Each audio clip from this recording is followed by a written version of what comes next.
All right, so this is the Kabbalah. It's the tree of life. Hip-hop. Yes. Everybody good? Yeah, good. Okay. This is an archetype or a template that I want you to remember. All right, because this, when a child sees this, this may open up his gateway to Kabbalah. So at the top of the tree, you know the tree has 10 sephirah. You know what I'm saying?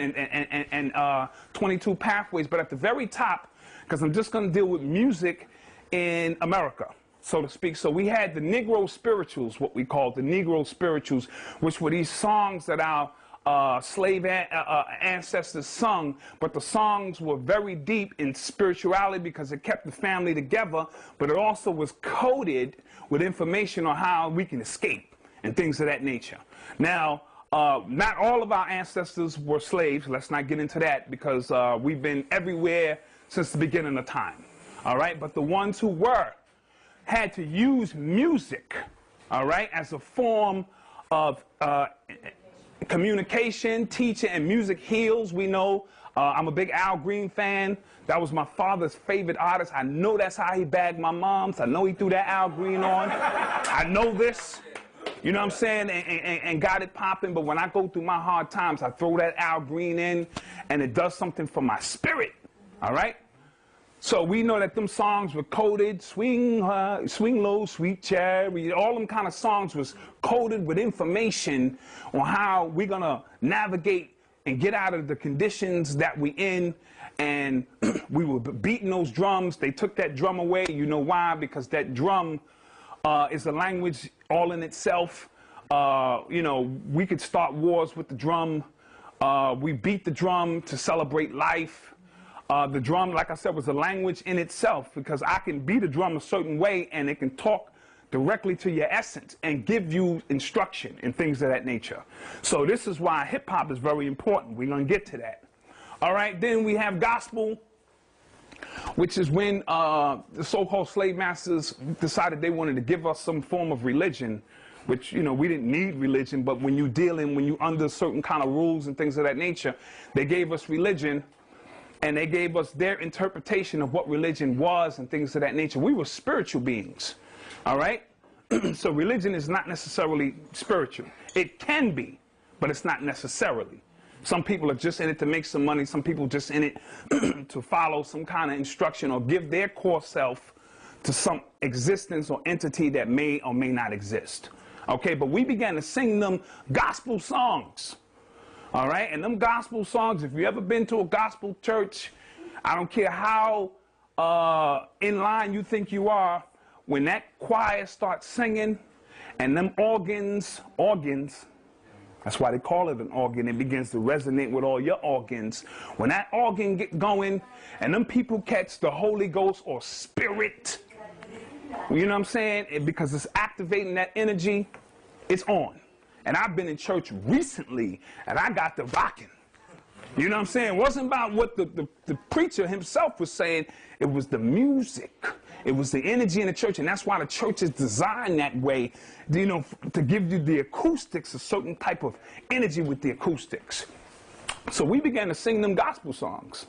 You know what I'm saying? Them gospel songs was very important, kept the family together. You know, talked about our passage. We was encoding things in those songs as well. So a lot of people, you know, a lot of brothers got fed up with the gospel or wanted a little bit more, and we got into the blues. And the blues, again, was singing from the heart. See, the blues is the heart chakra. Even though the heart chakra itself is green, it dealt with love, it dealt with mischief, it dealt with sad times. My woman has left me. I need my woman back. I need the family back together. That's what them songs was. You know what I'm saying? So again, we began to spin off and do different things. In jazz, as you know, jazz in itself is a very spiritual music for us. New Orleans is very famous for jazz, but the horns and the way those horns and a lot of brothers were manipulating sound with the instruments that they were using brought about a very spiritual energy. In New Orleans, dealing with the voodoo or the vaudon, the music played a catalyst in it. They go hand in hand, so to speak. So you know, we got into that, and then, you know, we moved into some R&B, which is, you know, that rhythm and blues, Sam Cooke, Ray Charles, and them brothers began to sing about love, true love. You know what I'm saying? I know a lot of the church didn't necessarily agree with that decision at the time, but these brothers in their soul felt that they needed to do it because, again, love is a very important component. So that R&B kicked in, R&B and jazz really gave birth to rock. And when I say rock, rock is another one of our forms of music we don't get a lot of credit for, but it is ours. All music is. You know what I'm saying? So it's a little bit more rugged. It was like the fusion of funk and jazz, bringing you them rock, and Jimi Hendrix and them brothers were hitting notes that still cannot be hit today.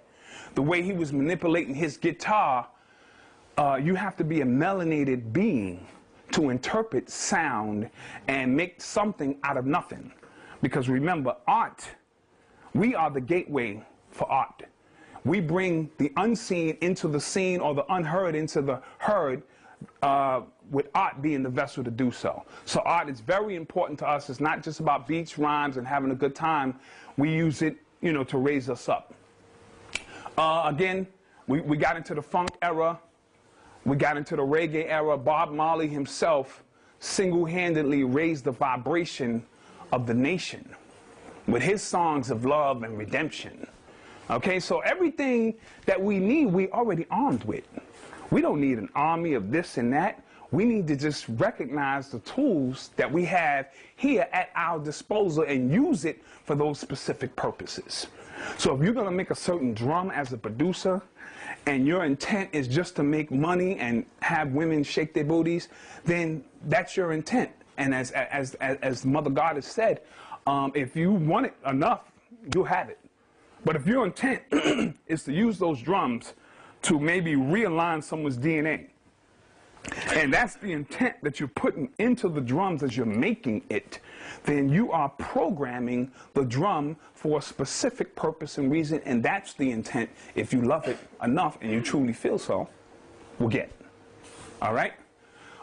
Spoken word, I put that down there because, of course, you know, the last poets were the first real MCs. We've been MCing forever, but they were taking, you know, the very concept of spoken word and rhyme forms and this and that, the speaking, and speaking is important, the way we speak.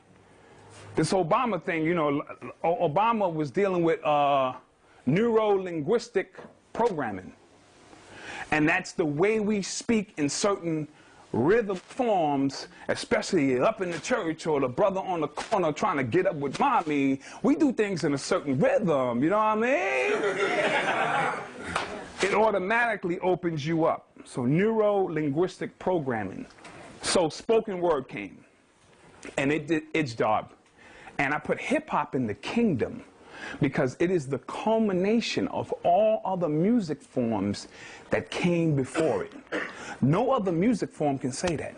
No one in music can take a jazz record, sample it up, make it hip-hop, an R&B record, a rock record, opera records. There are no rules, so to speak, for hip-hop. Hip-hop, in its true intent, was supposed to be the kingdom. It was supposed to be that music that took all the other DNA of all the other musics at a time when we needed it the most.